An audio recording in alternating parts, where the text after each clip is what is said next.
All right, ladies and gentlemen, thank you for joining. We're just getting a couple of things set up here. We're going to dive right into it. Hope everyone's having a great day. It's Tech Talk Tuesday, and there's a couple of things that I'm really stoked to talk about. A lot of people have been asking me, and by a lot of people I mean like two. Have been sending me a lot of stuff about the current UFO phenomenon, particularly around the Pentagon disclosures, them posting a whole bunch of like media files and essentially different encounters with potential UFO or UAE or whatever they're calling them these days. The video that we're going to start off with is a personal favorite of mine. It is by Kurzgesagt, and it is on the Fermi Paradox. Oh, geez. Sorry if I blew out your ears there. The Fermi Paradox is a paradox that was postulated by an Italian astrophysicist. Essentially, why are there no aliens? Like, why don't we see signs of alien life in the universe? We have telescopes, we have radio telescopes, we have X-ray technology to be able to read the microwave background radiation of the galaxy, but we can't seem to see any sign of space junk or things flying around even, right? We haven't been able to see objects like space. Now, mind you, they're probably too small for us to see at a certain distance, but the Fermi Paradox addresses some of the reasons why we have not yet encountered alien life. So without further ado, we're going to dive in here to the Kurzgesagt video, and hopefully I'm not going to blow out our eardrums this time. Let's jump in. The only living things in the entire universe. The observable universe is about 90 billion light years in diameter. There are at least 100 billion galaxies, each with 100 to 1,000 billion stars. Recently, we've learned that planets are very common too. And there are probably trillions and trillions of habitable planets in the... So, if you guys have ever joined me in some of the space engine sessions, and I suppose we could just like whip up a quick space engine just to add some the appropriate amount of context to this. But when we're talking about the scale of the universe in terms of it being 100 billion light years, that's almost an incomprehensible, not just an incomprehensible number, but an incomprehensible concept. Like, we're not meant to be able to fathom just how big the universe actually is. But what applications like Space Engine are really cool at helping you do is sort of fathoming just like the depth and the levels. So when they're talking about in this video, Earth, let's go to Earth. When they're talking about, you know, there's billions of galaxies, billions of potential planets, trillions of this, trillions of that, like, you know, this is what we are talking about. These are all stars that have essentially, you know, potential planets. In one of our previous videos, we talked about exoplanets, how those are formed. And as you start to kind of blast your way, you know, out of this dense cloud of stuff, you realize that, like, okay, these are all tiny stars, which are just like a pin of light inside a giant galaxy. Okay, inside all of these little background dots now are other galaxies that have billions of stars and billions of planets. So as you start to sort of whisk your way through the universe, you can kind of appreciate the sheer size, the sheer number of objects, and the sheer potential number of planets. So that'll help us give a little context for this video here.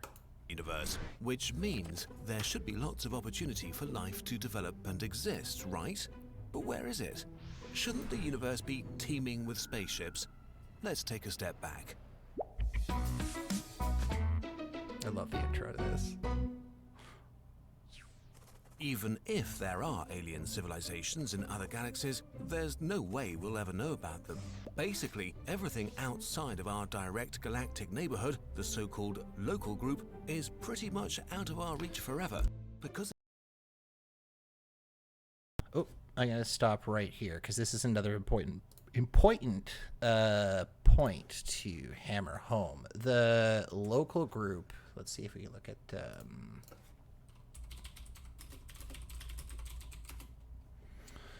This is kind of like an illustration here of the Milky Way and our area, like in terms of where we are to other galaxies and other things. Now, what's interesting about our particular local group is that space is constantly expanding. And not only is space expanding, but the rate in which it is expanding is accelerating. It's actually a really weird phenomenon that astrophysicists stumbled across early on when they started like observing the universe. Like, okay, so not only is everything going away, but it's actually getting faster as it goes away. And one of the challenges is that all of space is expanding away from the Earth.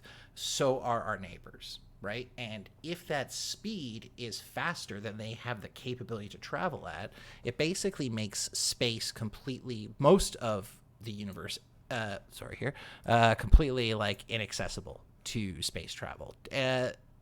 Again, given the caveat that we're talking about, human fathomable space travel, whether it's through propulsion engines, warp drives, wormholes, like there obviously are ways that you could probably jet about the universe that we're not tuned in on, but Because of the expansion of the universe, even if we had really fast spaceships, it would literally take billions of years to reach these places. right. Traveling through the emptiest areas in the universe. So let's focus on the Milky Way. The Milky Way is our home galaxy. It consists of up to 400 billion stars. That's a lot of stars, roughly 10,000 for every grain of sand on Earth. There are about 20 billion Sun-like stars in the Milky Way, and estimates suggest that a fifth of them have an Earth-sized planet in its habitable zone, the area with conditions that enable life to exist. In two of my previous streams, which were on exoplanets, what was her name? I can't remember now. I should pull it up, but she had postulated a modification of the Drake equation, and I think that's kind of what we're going to refer to here. Is if you took the number of galaxies in the universe and you averaged out the number of potential stars that they might have, and then you average out the number of potential habitable planets there are, and then you add on a couple more variables to that, the Drake equation gives you an estimate of how much life could be out there. And what they're referring to here is like one of those variables, which is the Goldilocks zone, that our conventional concept of life, a lot of our assumptions hinge on it can't be too cold and it can't be too hot. Life can't survive, as we know it, in those conditions. There's a lot of really interesting physicists and thinkers that kind of say, hey, you need to ditch that way of thinking because that's how we become narrow-minded and very humanistic about it. But it's a fun little thought experiment for sure. If only 0.1% of those planets harbored life, there would be 1 million planets with life in the Milky Way. But wait, there's more. The Milky Way is about 13 billion years old. In the beginning, it would not have been a good place for life because things exploded a lot. But after 1 to 2 billion years, the first habitable planets were born. Earth is only 4 billion years old, so there have probably been trillions of chances for life to develop on other planets in the past. If only a single one of them had developed into a space-traveling super-civilization, we would have noticed by now. What would such a civilization look like? There are 3 categories. A Type 1 civilization would be able to access the whole energy available on its planet. In case you're wondering, we're currently around 0.73 on the scale, and we should reach Type 1 sometime in the next couple of hundred years. Type 2 would be a civilization capable of harnessing all of the energy of its home star. This would require some serious science fiction, but it is doable in principle. If any of you are Star Trek The Next Generation nerds by any chance, there is an episode in which they encounter what is referred to as a Dyson sphere, which would be a device that encapsulates a star, which is a giant, incredibly efficient fusion reactor. And by being able to harness all of that, just the sheer heat energy and the nuclear energy and be able to produce power, they would essentially have a level of control over energy production that would elevate them to that level. So, it's actually a really cool episode of Star Trek, by the way. Concepts like the Dyson sphere, a giant complex surrounding the sun, would be conceivable. Type 3 is a civilization that basically controls its whole galaxy and its energy. An alien race this advanced would probably be godlike to us. But why should we be able to see such an alien civilization in the first place? If we were to build generation spaceships that could sustain a population for around 1,000 years, we could colonize the whole galaxy in 2 million years. Sounds like a long time, but remember, the Milky Way is huge. So if it takes a couple of million years to colonize the entire galaxy, and there are possibly millions, if not billions of planets that sustain life in the Milky Way, and these other life forms have had considerably more time than we've had, then where are all the aliens? Great question. So conceivably, if there were like, and a lot of like great science fiction that you read talks about, different intergalactic, whether it's like the Federation or different, parties throughout the galaxy that have trade routes and wormholes and all these things. Like, you would think that there would be some visible byproduct, right, of these civilizations that have been around for way longer than we have. In the video, though, they previously alluded to the idea that the universe, if you look at the Milky Way, not the Milky Way, what am I talking about? Just the universe in general. I pulled up a picture of the Big Bang. So, these are the time slices as things have gotten cooler. And like in this whole beginning part, it was a giant hot soup of just like plasma and energy. There wasn't time for stars to form, let alone planets and like complex biological life. So there is like a lot of reasoning that goes into the idea we could be one of the first like successful iterations of life in the universe, which actually makes us even that much more special. That we might be alone, not because of distance and not because of, technologically insurmountable barriers, but straight up because the universe has just like cooled down enough and chilled out enough so that like there's time for life, particularly intelligent life, to form. It's a cool idea. This is the Fermi Paradox, and nobody has an answer to it. But we do have some ideas. Let's talk about filters. A filter in this context represents a barrier that is really hard for life to overcome. They come in various degrees of scary. 1. There are great filters, and we have passed them. Maybe it is way harder for complex life to develop than we think. The process allowing life to begin hasn't yet been completely figured out. So this, like, the life could have been obliterated in its very early stages by the sun emitting a little bit too much radiation. Like, there are so many fine-tuned factors that could have stopped this chain of things from happening, that for whatever reason we got past those. I think in my previous video, we looked at an example of a cellular automaton, like a mathematical sort of game where they build based off a set of rules. It colors certain shades or in squares, and then, based off of the equation that you put in, there's like X behavior. We'll look at it, but it's an interesting phenomenon to observe because it gives you a really good idea of how life could have started. You're like, oh, like these very tiny, simple machines just needed to click together in the right way, and then all of a sudden this enormous amount of complexity comes out of the system. And for us to have gotten as far as we have without some like catastrophic event stopping the whole process, it's pretty phenomenal. And the conditions required may be really complicated.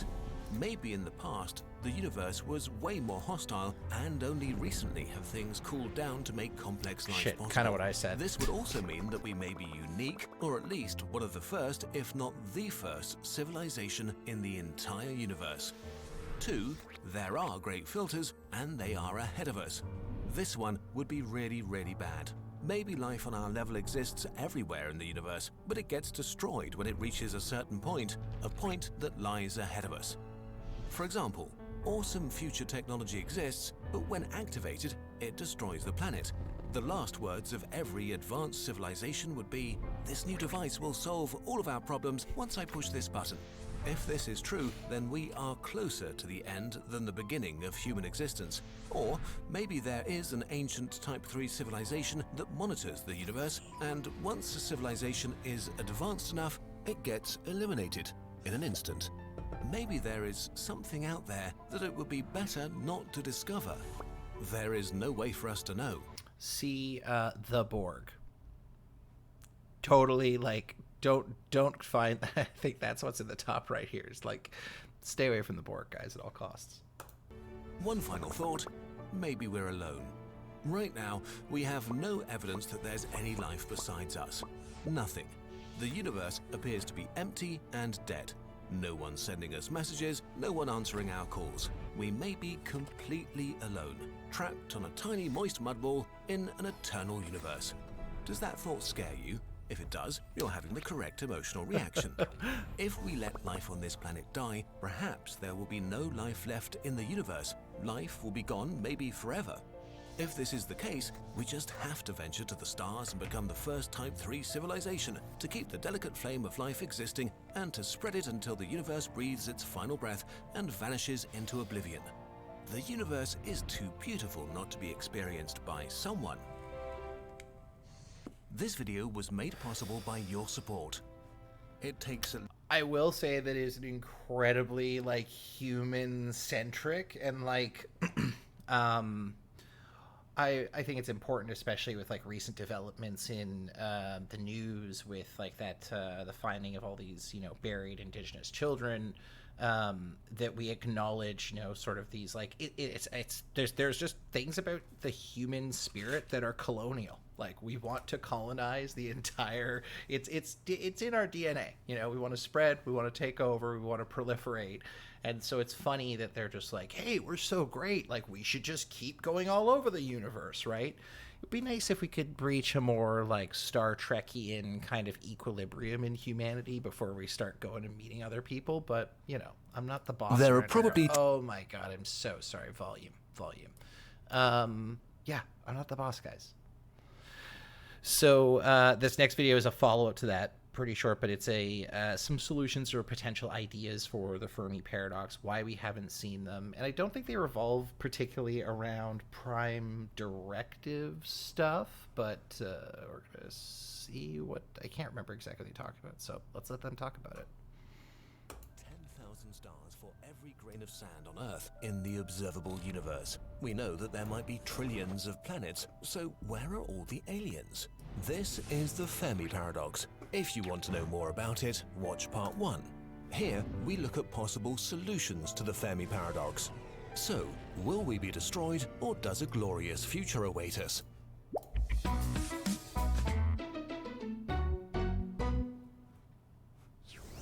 Space travel is hard. Although possible, it's an enormous challenge to travel to other stars. Massive amounts of material have to be put into orbit and assembled. A journey of maybe thousands of years needs to be survived by a population big enough to start from scratch. And the planet might not be as hospitable as it seemed from afar. It was already... So, you know, if you're a Star Trek nerd like me, and like some people in the chat perhaps, one of the nice things about being able to travel at warp or the times of warp, so multitudes or multipliers of the speed of light, is you can go very far distances in your lifetime and explore. A lot more of the serious scientific thought around the colonization or sort of spreading out across the universe really does revolve around like multi-generational starships that are capable of either stopping along the way and picking up some kind of fuel or resources, or having some type of technology that allows them essentially to self-propagate, right? And so it would take, you know, again, when you're talking about the scale of the speed of light is essentially the fastest we think we could go. We can't really hit the speed of light. We could get close-ish, but even then it takes, you know, 400 years just to get like to the end of the edge of the rim of the galaxy, let alone trying to get anywhere far enough like Proxima Centauri.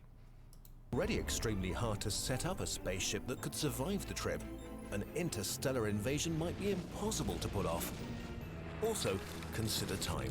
The universe is very old. On Earth, there's been life for at least 3.6 billion years. Intelligent human life for about 250,000 years, but only for about a century have we had the technology to communicate over great distances. There might have been grand alien empires that stretched across thousands of systems and existed for millions of years, and we might just have missed them. And that's another constraint, right, of our technology, is that we're not capable of sending, like, we can use radio waves, X-rays, lasers, things like that, but the maximum speed of that stuff is the speed of light. There's an article that I'm actually interested in looking at right after this on the Voyager spacecraft, which is it's the man-made object that has made it the furthest out into interstellar space. Some interesting news about that we'll get into, but it has taken Verger. It's taken a long ass time for it to get out there. So, and for us to communicate with it, I think it takes like 8 to 14 hours or something like that. It's probably like 14 hours for us just to send a signal for it to like jet a thruster or do something. And if I remember correctly, it had to turn its camera off a couple of years ago in order to save power. It's lasted longer than it was supposed to, but anyway, we'll get there. There might be grandiose ruins rotting away on distant worlds. 99% of all species on Earth have died out. It's easy to argue that this will be our fate sooner or later.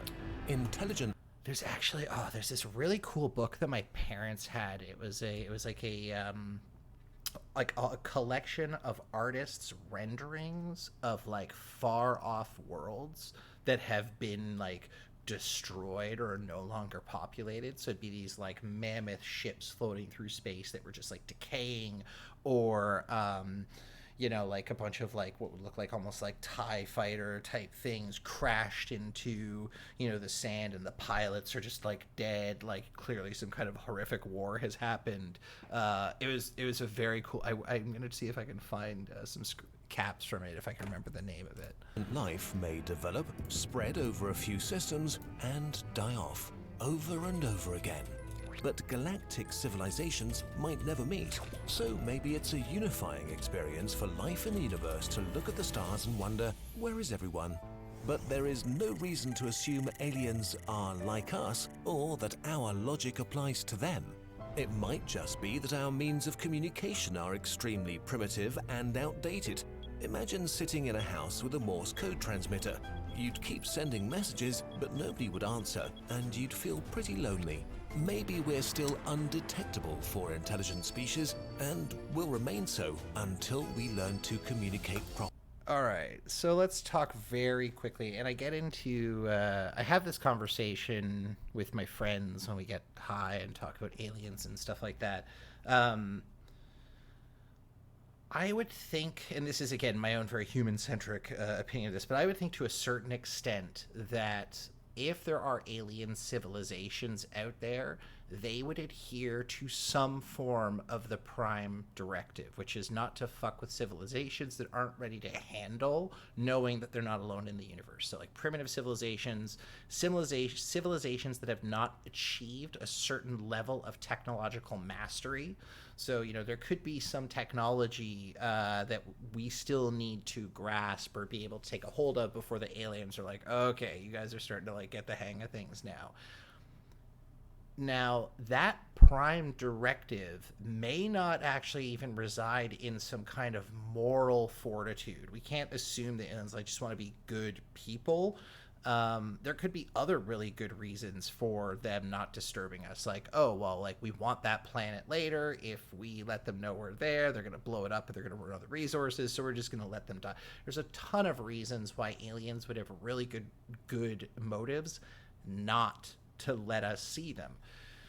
Which is why, and there's a little bit of a spoiler, I'm not a big believer in the UFO stuff. Because the supposition that you have technologically advanced creatures that are capable of breaking some of these bounds that we're talking about, like the distance problem, the speed problem, like just being able to somehow, whether it's bending space-time or they're interdimensional beings, for that technology to get them all the way to Earth and then like fuck up so some guy in Tennessee sees something floating in the sky, it's for me as a skeptic, it's just a really tough sell. It's a really tough sell. So I think aliens have a lot of reasons not to contact us. They could see us. Maybe they can't. Again, maybe we're just too primitive and too dark in the night sky for them to even notice we're here. Properly. And even if we met aliens, we might be too different to be able to communicate with them in a meaningful way. Imagine the smartest squirrel you can. This is no a matter great how example. hard you try, you won't be able to explain our society to it. After all, from the squirrel's perspective, a tree is all that a sophisticated intelligence like itself needs to survive. So, humans cutting down whole forests is madness. But we don't destroy forests because we hate squirrels, we just want the resources. The squirrel's wishes and the squirrel's survival are of no concern to us. A Type 3 civilization in need of resources may treat us in a similar way. They might just evaporate our oceans to make collecting whatever they need easier. One of the aliens might think for a second, oh, tiny little apes, they build really cute concrete structures. Oh well, now they're dead, before activating warp speed. But if there is a civilization out there that wants to eliminate other species, it's far more likely that it will be motivated by culture rather than by economics. And anyway, it would be more effective to automate the process by constructing the perfect weapon. A self-replicating space probe made from nanomachines. They operate on a molecular level incredibly fast and deadly with the This concept is basically like the Borg meets Wesley Crusher's nanites. TNG did a great episode where Wesley Crusher was experimenting with nanites, which are essentially nanorobots, and he was programming them to do something, and he left the jar open, and they got out into the ship, and then somehow also acquired like sentience. So this is like those meets like the ruthless nature of the Borg, which is like a terrifying concept. Power to attack and dismantle anything in an instant. You only need to give them 4 instructions.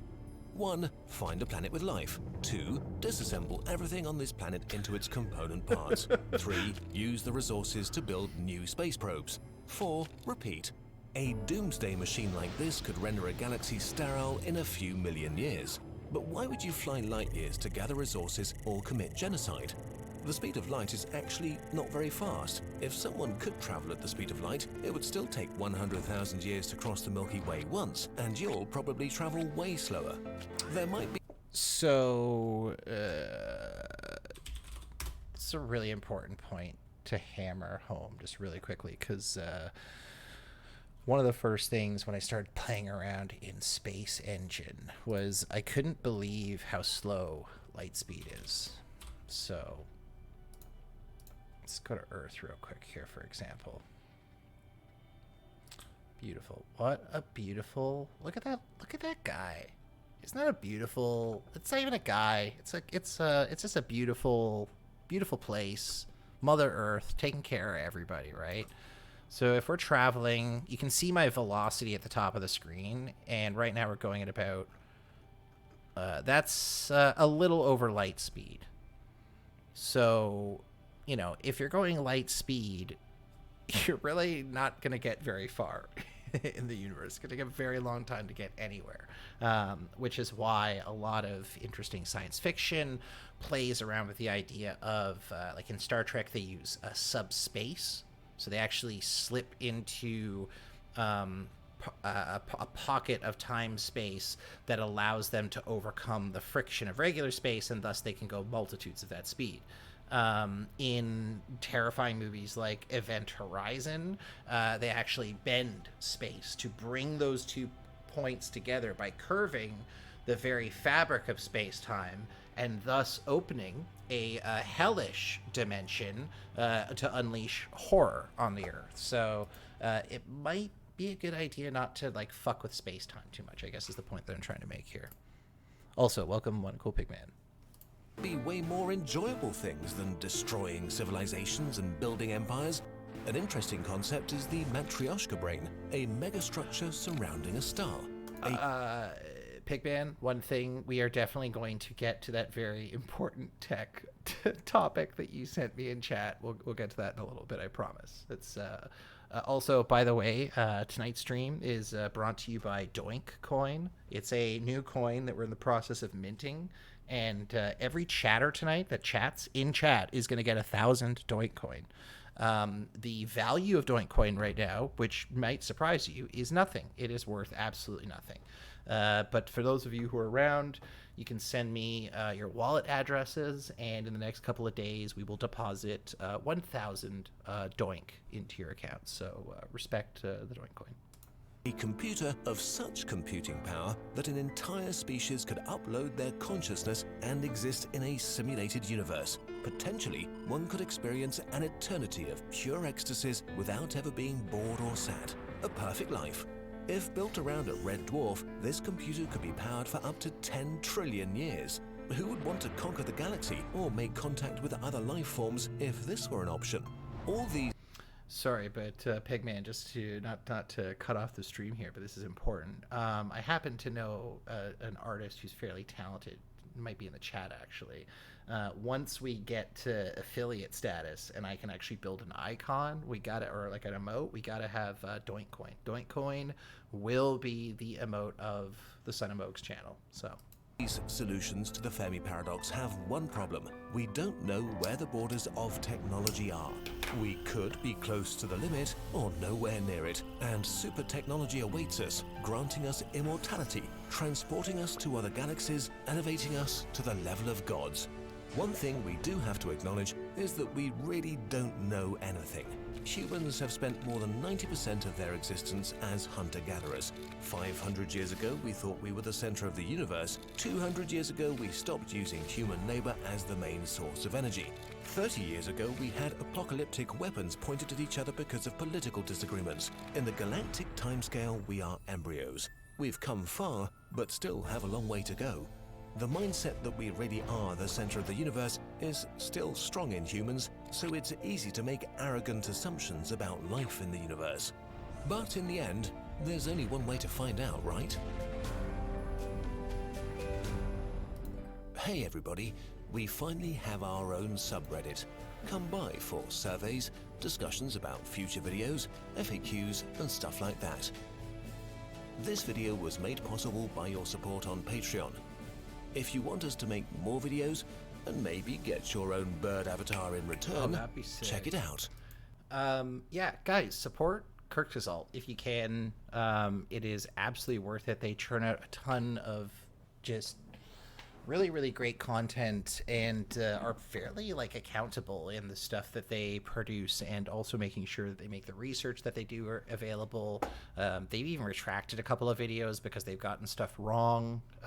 So yeah, great resource.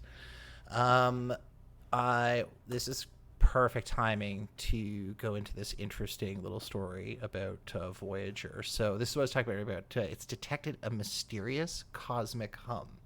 So Voyager has a couple of instruments that still work on it. It's able to detect, I think it's like an X-ray or a radio device or something. Anyway, we're going to get into it here, but it could also just be, to be fair, a malfunction. But it's the first time that they've actually picked up a signal like this from the spacecraft as it travels through the universe. Let's actually take a quick look. Where is Voyager 1 now? Mission status. So it was launched September 1977, and there's also Voyager 2. So it's been out there for 43 years. Its distance is 14 million. Is that million or billion? That's a million miles. Quite far from the sun. Oh wow, this is. Okay, this is cool, guys. We gotta look at this. This is sick. All right. So that's where Voyager, I guess, is right now. Oh my goodness, this is wild. Okay. I think, when did Juno go out? I can't remember. It's much more recent. But anyway, it's just a fantastic feat of human engineering that we were able to send out this tiny little hunk of metal, and continue to send us back signals. And one of the signals that it's sending back is a weird little hum. So let's dive into it. The Voyager 1 spacecraft has detected a strange cosmic hum in interstellar space. This faint monotone hum has been found at a distance of more than 20 billion kilometers from the Earth. Voyager 1 is the farthest artificial object in space. The two Voyager spacecraft were launched in 1977 to take advantage of a rare planetary alignment that occurs every 176 years. It made it possible for us to explore all the four gas giants of the solar system. How wild is that? Just for like, that's like so fascinating about like our capacity for engineering to be able to realize those critical trajectories, to be able to plan the launch of something and control it with such precision that we were able to do flybys on these incredible objects and see them for the first time. Like it like those are like earth-shattering moments when we got to actually see the planets nearby, Jupiter, in Saturn, higher fidelity. Uranus, and Neptune. In 1979, just 1.5 years after its launch, Voyager 1 reached Jupiter. It sent back the pictures of the moons of the planet. The spacecraft took pictures of Jupiter every 96 seconds for 100 hours, to generate a color time-lapse movie to depict 10 rotations of Jupiter. After 20 months of exploring Jupiter, Voyager 1 headed towards its next target, Saturn. It became the second spacecraft to visit the ring planet. NASA decided to study Titan, the largest moon of Saturn. Because Titan, which we talked about in a previous stream, is an absolutely fascinating... I should just keep Space Engine on. Why do I keep closing it? Titan is an absolutely fascinating moon, especially because I think it's a gaseous moon, much like Saturn being a very gassy planet. If you look at moons like Io and Pandora and these other places, they're just like rocky, like ice objects. There's not a whole lot of atmosphere to them. But Titan is a real cool little object that hangs out near Saturn. We'll just take another quick look at. In one of the previous streams, we were talking about how Titan is a very promising candidate potentially for life in our own solar system, if we could find it, because of the composition of the atmosphere and the fact that it is being bombarded with solar radiation, which causes chemical reactions in the atmosphere, which could potentially, in some circles, like facilitate the processes for the most, like, whoops, we're landing on Titan, guys, sorry, the most rudimentary and fundamental, aspects of life. But Titan is an object, I think it's mostly made of... Let's see here. Its atmosphere is mostly nitrogen. And what's CH4? I have no idea. So that would be carbon, hydrogen, methane, maybe? I don't know. Not much of a chemist. My apologies. But anyway, Titan is an absolutely, fascinating object, especially in comparison to Saturn's other moons. So. Because of that, the spacecraft had to change its planned trajectory and hence... Whoops. It could not explore Uranus and Neptune. Using Saturn as a gravitational slingshot, Voyager 1 increased its speed to exit the solar system. In 1990, at a distance of 4 billion miles, the probe captured this picture of the Earth. Known as the pale blue dot, it was one of the last pictures taken by Voyager 1 before its camera was shut down to save power. In 2012, Voyager 1 became the first spacecraft to exit the heliosphere and enter interstellar space. Traveling at about 17 kilometers per second, Voyager 1 is still sending back data. Since it is so far away, even radio transmissions take 21 hours to get there. The probe... So 21 hours, not 14 hours. So what's amazing about Voyager, though, too, is it has been able to travel through our solar system without getting hit by an asteroid or a piece of debris. There seems to be, though there's a lot of shit in space, and this is in a previous stream we were talking about one of the purposes of exoplanets and just planets in general in a solar system is they act like these kind of snow plows. Like there's a gravitational force that over time attracts debris within a certain orbital pattern, which kind of creates like a safe zone, an area where there are not a lot of perturbances by interstellar matter ejection. And so it's crazy that Voyager has been able to, go as far as it has without being like knocked out by like a meteorite or something. And it doesn't have an incredible ability to maneuver. Like the thrusters on it probably are almost out of fuel. So Probe's latest discovery has questioned our perception of the emptiness of the deep space out there. Voyager 1 has detected a steady hum of plasma waves in interstellar space, at a low frequency of 3 kHz. Also called the fourth state of matter, plasma is the most abundant state in the universe. Stars are magnetized balls of plasma. It is a hot and ionized gas, composed of electrons stripped away from their parent atoms. The movement of electrons in plasma leads to thermally excited plasma oscillations. Thanks to its plasma wave system, the probe is well equipped to measure plasma vibrations in the interstellar. So respect to the plasma wave system, guys. Being able to measure plasma vibrations. Like, sick. Medium. Since 2012, Voyager 1 has detected 8 distinct plasma oscillation events, ranging in length from a couple of days to a full year. They are mainly caused by instabilities in the motions of electrons, as they interact with shock waves generated by the Sun. However, in 2017, the spacecraft began to detect a weak, yet steady and persistent plasma signature outside of these energetic events. This newly detected signal is strange because it is narrower than the plasma oscillation events, and has held itself steady at about 3 kHz. Interesting. Another weird thing about this signal is that it has persisted for nearly 3 years, which is the most prolonged continuous plasma signal recorded by Voyager 1 so far. In these 3 years, the spacecraft has traveled more than 1 billion miles, but the faint hum hasn't changed at all. These types of vibrations mainly originate in the absence of any coronal mass ejections from the Sun. This means that researchers can now use Voyager 1 to measure the frequency of these vibrations and the plasma density whenever they want, even in regions where there is no Sun's influence. A deep analysis of this hum will help us better understand the interaction between the interstellar medium and the solar wind. Earlier, Voyager 2 had reported an increase in electron density, just on the other side of the heliopause. So knowing the pattern of how the density is changing, can also help figure out the reason behind it. But on the darker side, our farthest spacecraft is running out of power. Its power source may not be able to keep the instruments operating after 2025. Still, this detection has raised a hope that even in a few of its remaining years, Voyager 1 is bound to surprise us with its capabilities, by exploring the deep corners of the unknown space.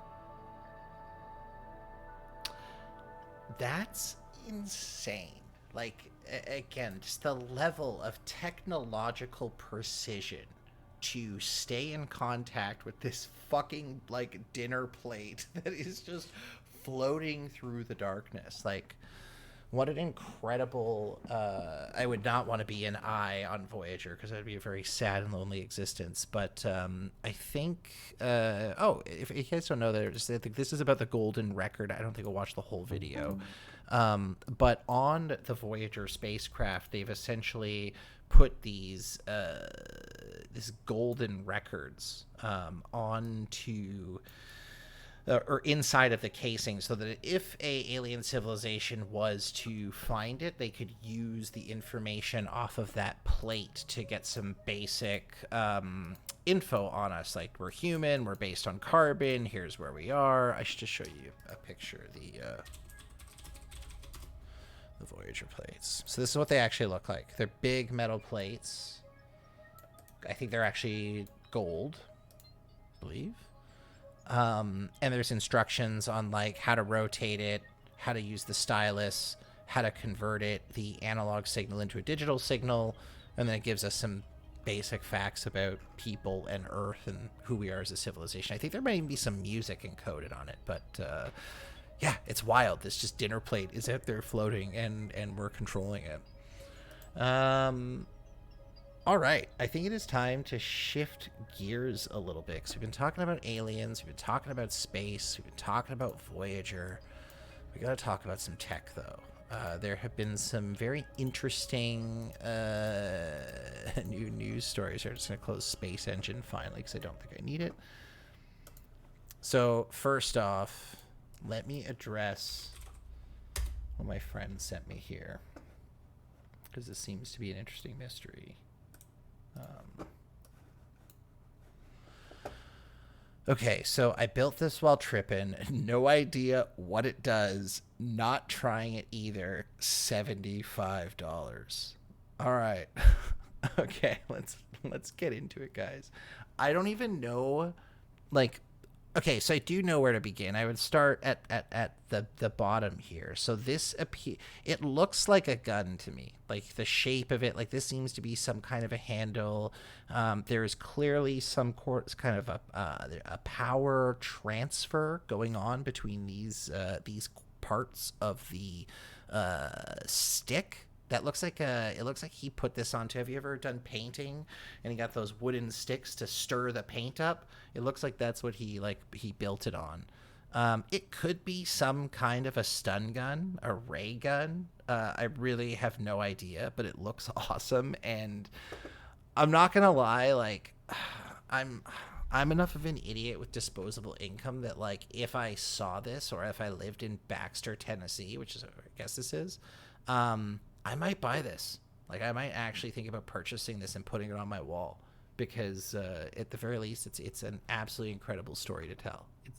It's fucking ridiculous. I'd like to see more of this in my community of friends, particularly my friends who like to trip. More like builder, maker, culture, hacking going on. That would be really sick. Oh, so someone messaged me this morning and was asking about this internet outage that happened. And I don't know if any of you were up actually early enough to even notice it, but there was, like, websites like Twitch, Pinterest, Reddit essentially were down because of a CDN outage that happened. And I had touched in a previous talk about what CDNs are and their role in the internet. I'd say it's a fairly, like, modern convention, at least in terms of the age of the internet. Like, CDNs were kind of a foreign concept up until, maybe 10 years ago, and now they're sort of like the default way that you get almost every, like, image and link and yada yada when you're browsing through the World Wide Web. So there was a CDN called Fastly, which I guess had a massive outage, and as a result, a lot of websites that use them as their... So a CDN is a content delivery network. So to break that down, it is a network of servers that deliver content to an end user. So I drew up a quick, and this is an absolute, like, nightmare chaos Visio as a visual example that I wanted to show you guys. But in a traditional, like, back in the day, and this is the case with some servers and stuff, but if you had, let me try to make this a bit bigger so everyone can see it. If you had, this is a application server, so let's say this is your web server, like reddit.com, okay? When you wanted a network of people, let's say, you have your home network wants to talk to Reddit, you've got a small network of guys having a LAN party, and then you have a much larger network like a school or a campus over here that all want to access Reddit, and they all want to access it at the same time, right? They're pulling all kinds of content like imagery and stuff like that. A couple of issues with this are that all of the onus of the delivery of those resources traditionally was on the web server itself. But the web server gets busy. And another problem with the web server is that the web server has a physical, like, geographical location. This server might be in Dallas. And the way that I was trying to draw out this Visio as an example is, like, if these 3 separate networks of people, this is proportional to how close they are to Dallas, right? And so the network that's closer is going to have lower latency, better service. The network that's medium, it's only 3 computers, but it's going to be a little bit slower. This big network out here is going to be probably the slowest because it has to traverse the most distance, right? And it's going to be hitting the server the hardest for all of those resources. Now, where a CDN sort of comes in, or a content delivery network, right, represented by these sort of CDN servers here, it takes the onus off of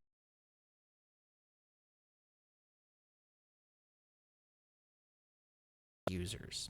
So now what you have is you have these groups of users. We're going to actually use this as an example, who have the capacity to connect to these CDNs, and these CDNs go back to Reddit. So the idea here is that you as a person are like, I want to go to www.reddit.com and I want to see the front page.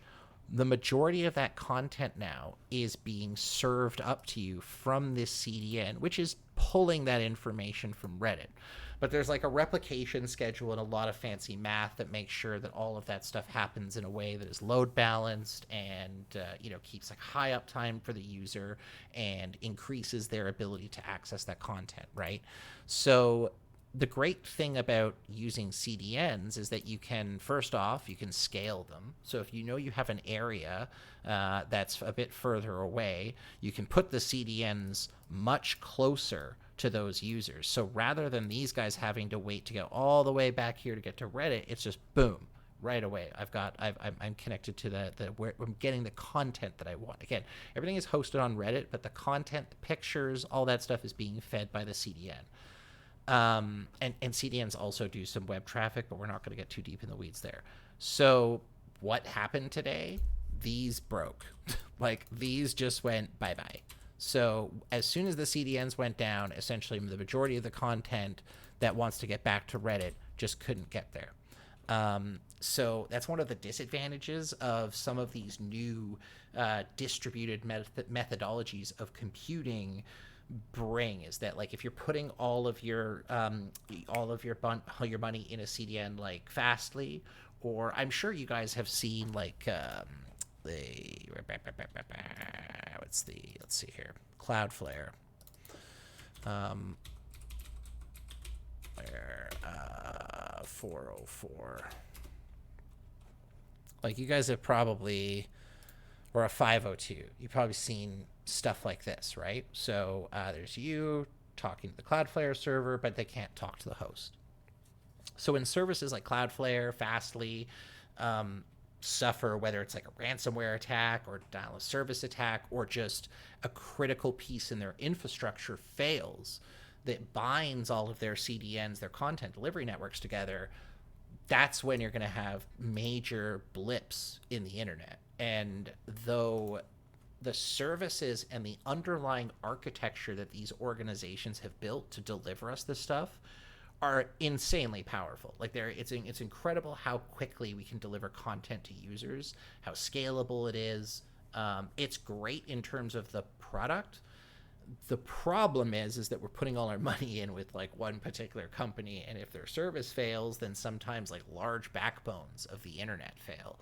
And when you start to like do a little bit of learning around how traffic is routed through the internet, the different ways that traffic is sent from point A to point B, the interconnections, all the series of tubes that essentially happen there, that's where things get very, very wild. So yeah, that's pretty much the short and skinny of the the Fastly story, is that CDN went down, whole bunch of shit broke, and people couldn't access like a ton of websites. Reddit was down, etc., etc. But had you hosted like a very traditional web server, like at your home computer, you were probably unaffected. But maybe if you use something like a Squarespace or stuff like that, you might end up running into some issues. I wanted to finish off tonight's stream because only an hour, and we could probably go a little bit longer here. There's a great story that came out about this service called Anom. So Anom is a smartphone-based messaging app that includes like a hardened phone. And by hardened, I mean security hardened. And it's apparently been ubiquitously used by drug dealers, hitmen, international like cartel, like crime syndicates have been using this service, and there's a huge sting operation. So I'll just read through the Wikipedia real quick here, and then we can talk a little bit more about it. So Anom was a supposedly secure smartphone-based messaging app used by criminals that formed the basis for a sting operation. Anom was initially covertly distributed by the American Federal Bureau of Investigation and the Australian Federal Police. So, one point to hammer here is that the FBI and other law enforcement agencies have gotten particularly good at infiltrating certain networks that are highly secure, like the Tor network, other encryption methodologies, and they're essentially able to set up some kind of like a compromised server, or they find a 0-day or an exploit, and by compromising those services, they're able to spy on people. So what was interesting is that these guys essentially set up an app for criminals to use, and they all started using it. So instead of allowing secure communication, it actually allowed law enforcement to intercept millions of communication using its devices, allowing the police to build cases against hundreds of suspects allegedly involved in criminal activity.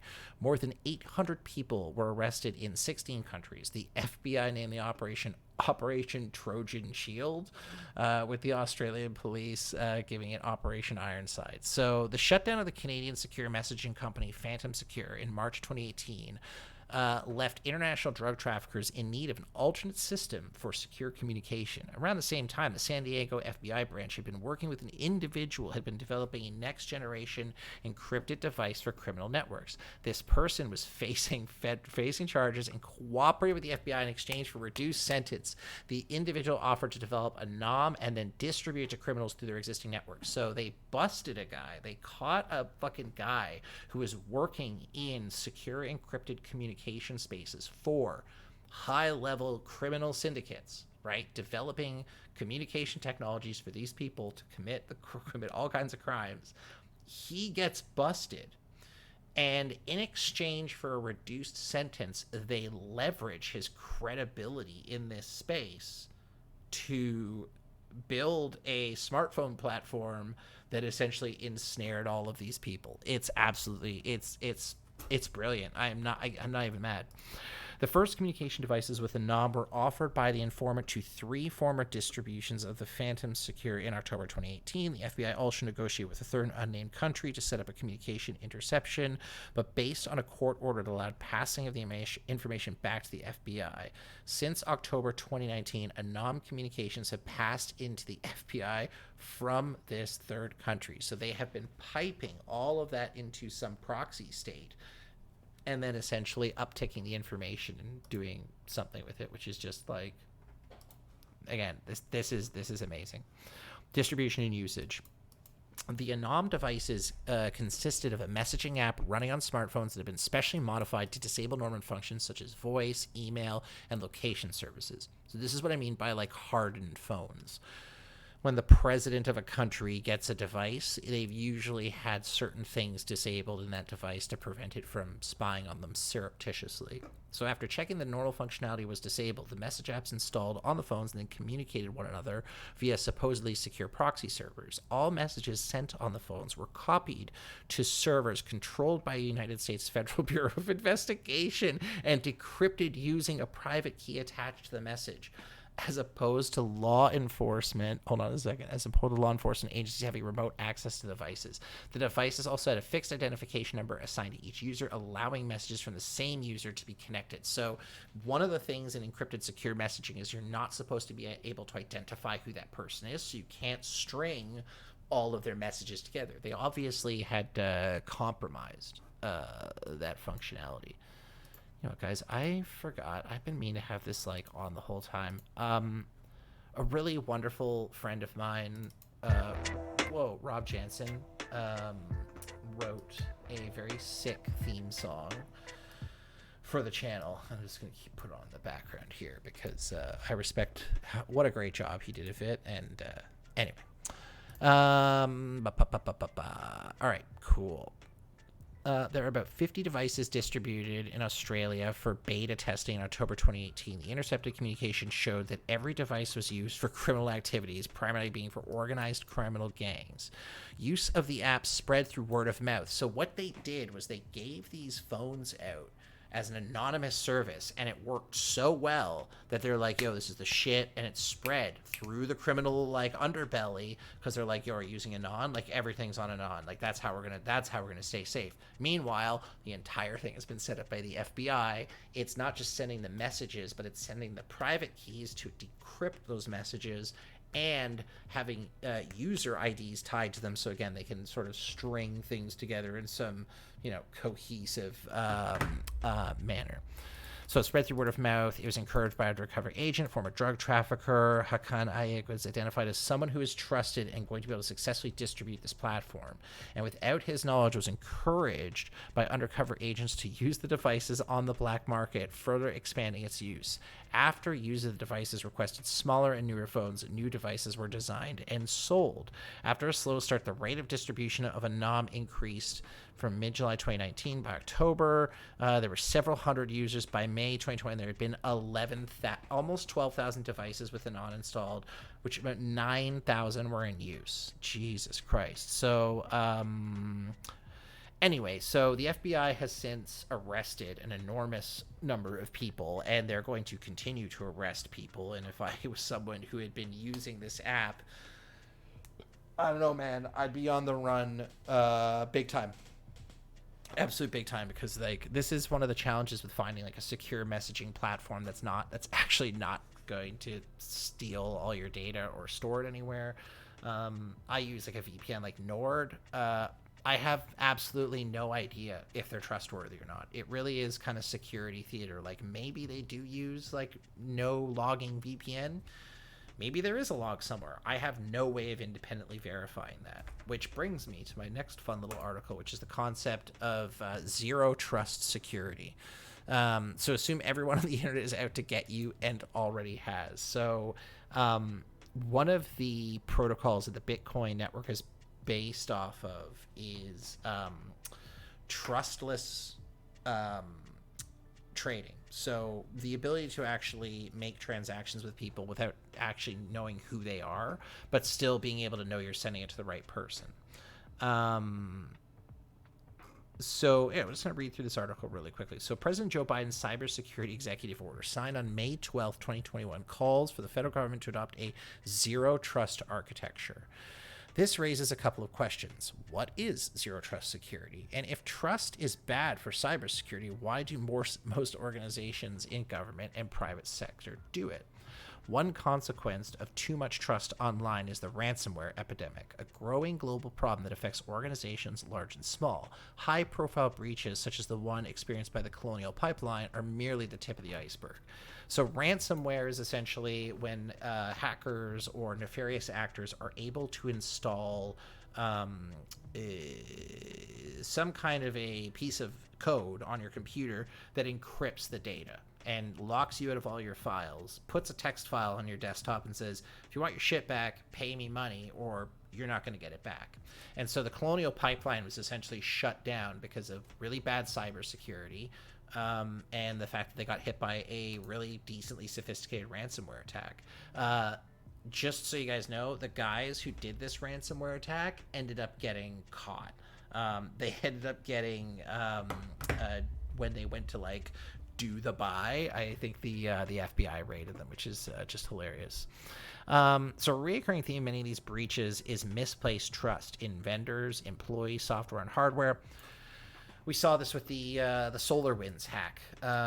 When SolarWinds hack went down, that was literally like the call is coming from inside the house. You guys, there's a video I have on YouTube about that, where hackers were able to not just like get inside of the SolarWinds network, but be able to build updates using their software development lifecycle, sign them with the internal SolarWinds certificates, and send them out to update servers.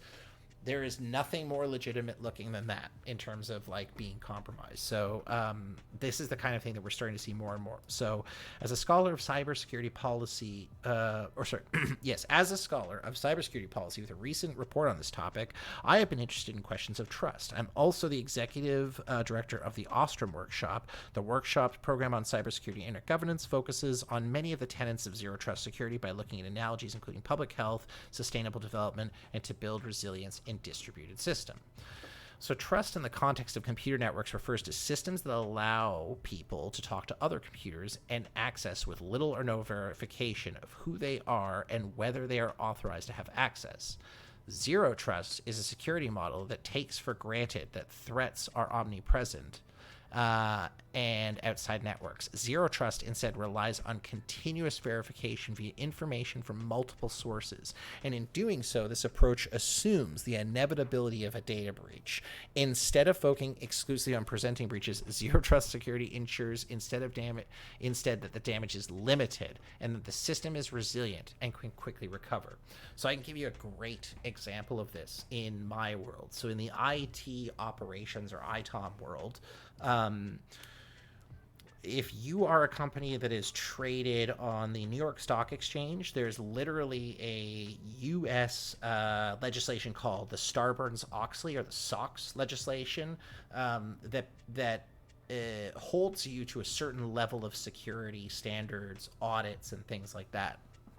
And if you are a SOX company and you need to have SOX level cybersecurity practices, one of the things that we do is we set up, like when I create a user account for you, I make sure that there are scripts that run that says, if Mark doesn't log on for like 30 days, disable his account because something's wrong. He should log in at least once every 30 days because if he isn't, something isn't right and we should disable and just make sure he should still have access.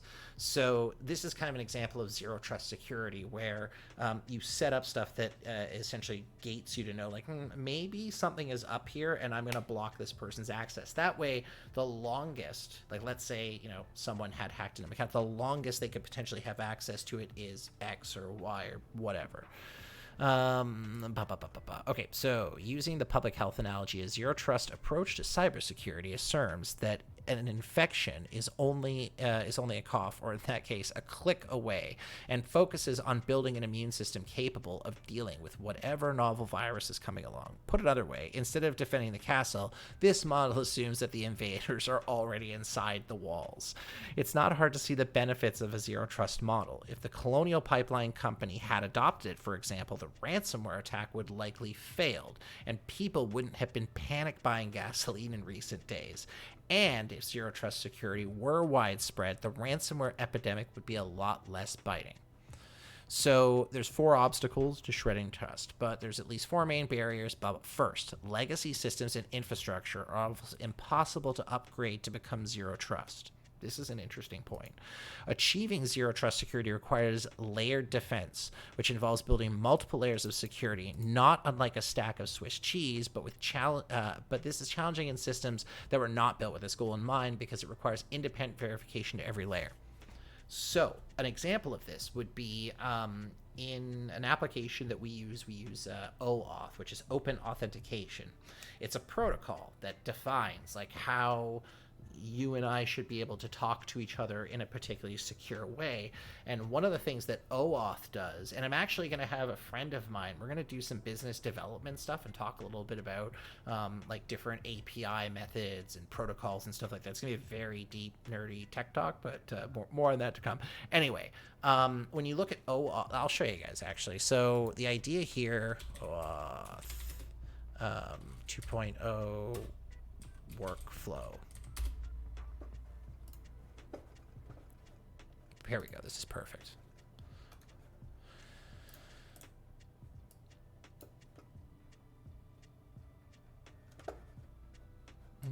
Sorry, open image in new tab. Here we go. So the idea is between an application and a server talking to each other is essentially, says the application says, hey, I have an authorization request from the user, right? And it uses the concept of access tokens to sort of say, okay, I'm pretty sure this is Mark because he gave me the right information. Here's a ticket that lets him go from point A to point B, right? In highly secure systems, what we do is we set those tokens to have very short lifespans. So you constantly have to re-authenticate against a network or against something in order for you to continue to keep using the application that you're logged into. So if for some reason your access gets terminated or they want to cut you off, it's very, very, very quick to do that, right? And the point that they're trying to make here is that like it's hard to get some systems to use things like OAuth or multi-factor authentication. These applications are old. They were built before any of this stuff even existed, or not even existed, but was widespread enough. And so getting organizations to come up to that level of security is very difficult. So second, even if it's possible to upgrade you, it's going to cost you. This is another good point. It's costly, time consuming, and potentially disruptive to redesign and redeploy systems, especially if they're custom made. The U.S. Department of Defense alone operates more than 15,000 networks in 4,000 installations spread across 88 countries. And remember, they got hacked by SolarWinds, like the DoD, the CIA, the NSA, the White House, like all of them were absolutely owned because of the SolarWinds hack and the Microsoft Exchange hack as well. We get enough interest, we can start going into the details of those again too, because they're absolutely fascinating. The third barrier is peer-to-peer technologies like computers running Windows 10 on a local network, run counter to zero trust because they rely mostly on passwords, not real-time multi-factor authentication. So yeah, passwords can be cracked by computers rapidly checking many possible passwords, brute force attacks, whereas real-time multi-factor authentication, I keep talking about multi-factor authentication like you guys know what that is, and hopefully a lot of you do, because if you've ever logged into a highly secure like website or service, it'll send you a text message, right? So the idea behind multi-factor, when you go to a website, you type in, my name is Mark Smith and my password is password123.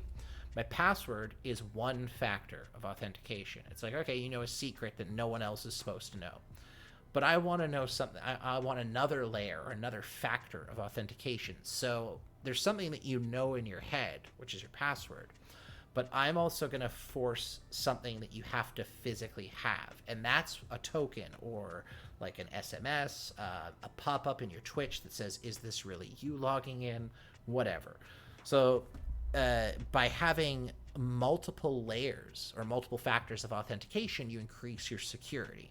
So for example, in the organization that I work for, I use Microsoft Teams, and Microsoft Teams periodically will pop up on my phone and say, hey, you have to authenticate to keep using this, because it wants to make sure that I am always me. And to speak to their point about disruption, it can be fairly disruptive in organizations to get them to want to like actually implement these. So fourth, migrating an organization's information systems from an in-house to cloud services can boost zero trust only if it's done right. This calls for creating new applications in the cloud rather than simply moving stuff. So yeah, like this is all the big thing in IT right now is the cloud and moving things off of your own on-premise data center to, you know, service providers that actually provide you with your services to run stuff on. Yeah, man, the zero trust stuff is actually really interesting. And again, we do a little bit of this in my industry and the place that I work, where we have some systems that are like incredibly they are not tolerant to people who don't want to have a lot of barriers to using them. Like, it takes a password, it takes an authentication level. Some stuff requires a second person to let you in. It's kind of like in Terminator 2 when they both have to turn the key to open the door. It's kind of like that, where someone has to be physically near you and say like, hi, I want to log in. Yes, this is me. And it'll go to your boss and say, is Mark trying to log in right now? And he's like, yes, Mark is trying to log in right now. So, and this is something that I think, as you know, we continue to go down sort of the information superhighway, as they say, we're just going to see more and more of. There's just going to be more and more focus on, you know, security and making sure that we're protecting ourselves. Like, there's a great story, as a fun way maybe to start wrapping things up tonight. But this drug dealer was jailed after sharing a photo of cheese that included his fingerprints. So, what these cops were able to do is, using a high resolution of this guy's fingerprints, they were able to map that against fingerprints that they had on file from collecting it from like evidence or something, and we're like, okay, I know that's you because you posted this picture on your Instagram. I have your fingerprints. I've compared them against evidence in my evidence locker. You're going to jail. There was a security research company, Merkle fingerprint. Here we go. So hacker fakes. Oh God, yes, I'm happy. Hacker fakes German minister's fingerprints using photos of her hands. So this guy used high-resolution photos, including one for the government press office, to successfully recreate the fingerprints of the German minister. So he was using the so-called very finger and several close-range photos, including one gleaned from a press release issued by her own office. After this now, I can't remember exactly what he did. Oh, yeah, he spoofed Apple's Touch ID services.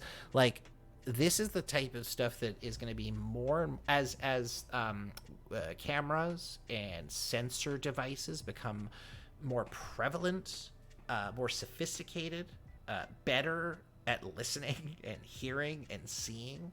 There's going to be a lot of interesting things that pop up, a lot of quandaries. I think the last video that I will leave us on here, on the similar topic, was hear sound off plant. Where is it here?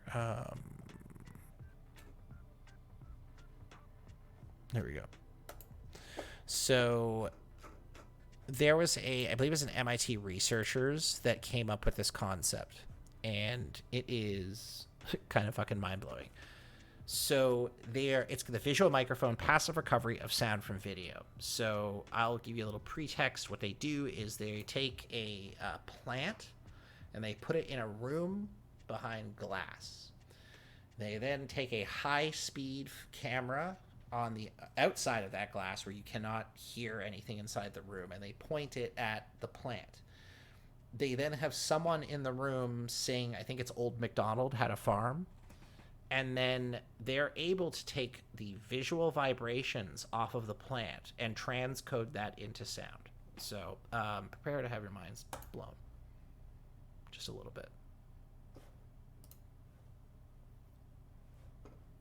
When sound hits an object, it causes that object to vibrate. The motion of this vibration creates a subtle visual signal that's usually invisible to the naked eye. In our work, we show how using only a video of the object and a suitable processing algorithm, we can extract these minute vibrations and partially recover the sounds that produced them, letting us turn everyday visible objects into visual microphones. In the silent high-speed video shown here on the left, we see the leaves of a potted plant shown on the right.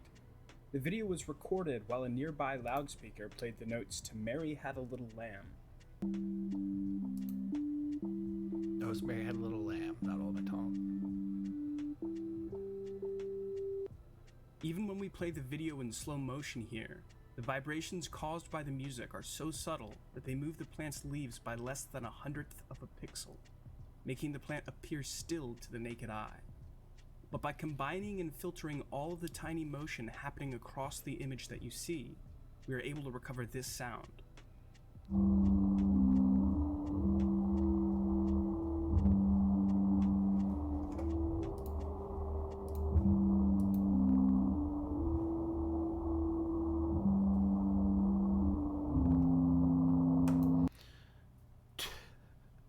Just to be clear, this is sound recovered from video. This is not like, oh, we picked this up on a microphone in the next room. This is, we analyze the video of this and we're able to convert the motion of those leaves into, like, essentially able to map the sound waves bouncing off of it. Absolutely insane. In our next experiment, we recovered live human speech from high-speed video of a bag of chips lying on the ground. But to make things a little more challenging, this time we put the camera outside, This is crazy, behind a soundproof window. This is what a cell phone was able to record from inside, next to the bag of chips. Mary had a little lamb whose fleece was white as snow. And everywhere that Mary went, that lamb was sure to go. And this is what we were able to recover from high-speed video, filmed from outside, behind soundproof glass. Mary had a little lamb whose fleece was white as snow. That's fucked. And everywhere that Mary went, that lamb was sure to go. In this next experiment, we recover music from high-speed video of some earbuds plugged into a laptop computer. Then we take our recovered sound and use audio recognition software to automatically identify the song that was being played.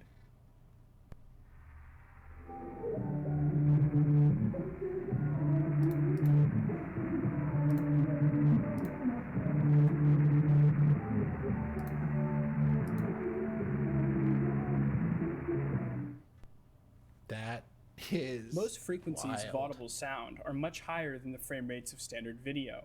So all of the results we've looked at so far were recovered from video captured by a high-speed camera, This is which cool. can record thousands of frames per second. But in this next experiment, we show that by taking advantage of artifacts caused by the rolling shutter in most consumer cameras, we can No. sometimes actually recover sound at frequencies several times higher than the frame rate of our video, letting us Oh. recover audio from video captured on regular consumer This is where it gets, I forgot about this part. This is where it gets fucked, is that they're actually able to apply this technology to non-high speed cameras.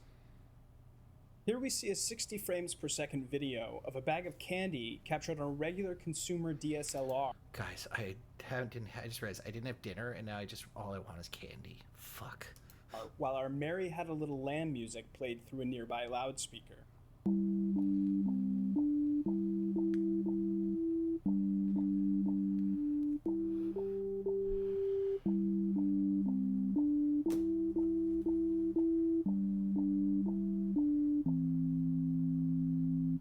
By using a variation of our technique on the rows of the recorded video, we are able to recover this audio, which includes frequencies more than 5 times higher than the frame rate of our camera.